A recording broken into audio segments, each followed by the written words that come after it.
అసలు గురువుగారు జ్యోతిష్యుడికి, ముఖ జ్యోతిష్యుడికి వీళ్ళిద్దరి మధ్యలో తేడా ఏంటండి? ఇప్పుడు జ్యోతిష్కుడు అనేటప్పటికల్లా పామిస్ట్రీ జ్యోతి హస్తసాముద్రికను చూస్తాడు. హ్మ్. శుక్రస్థానం, గురుస్థానం, శనిస్థానం, రవిస్థానం, బుధస్థానం ఈ ఐదు స్థానాలని చూసి అందులో భాగ్యరేఖని చంద్రస్థానము, శుక్రస్థానము వీటన్నిటిని అనుసంధానం చేసి చక్రం వేసి దీన్ని ఒక 120 నిమిషాల్లో గణిత శాస్త్రాన్ని వేసి అతను చెప్తాడనమాట. అతను జ్యోతిష్కుడు చెప్పేటువంటి విధానం అతనమాట. ముఖ జ్యోతిష్యుడికి ఉన్న తేడా. Face reading. అవును. ఇప్పుడు ఇతను చేసినటువంటి ఒక గణిత శాస్త్రం మొత్తాన్ని హ్మ్. పామిస్ట్రీని ఫేస్ రీడింగ్ వ్యక్తికి చూడంగానే వాక్యం వచ్చేస్తుంది. హ్మ్.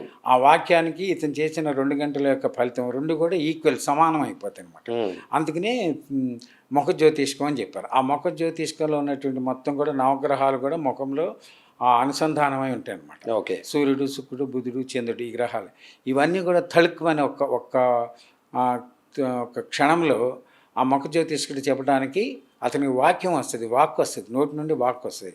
ఆత్మబోధ, అంతరాత్మబోధ, ఆత్మశుద్ధి అనమాట. ఓకే. ఈ మూడిట్లలో బోధ చేస్తుంది అనమాట. ఏమని చెప్తే టగామని వాక్యం ఇచ్చేస్తుంది. ఆ ఇచ్చినప్పుడు చెప్పిందే ఫేస్ రీడింగ్ అనమాట. ముఖకవళిక, ముఖ జ్యోతిష్కం అని చెప్పారు పూర్వీకులు. ఇవన్నీ కూడా యథార్థమైనటువంటి అనుభవంతో చెప్పినటువంటి మహనీయులు చెప్పినటువంటి అనుభూతితో చెప్పినటువంటి వాక్యాలు. ఓకే.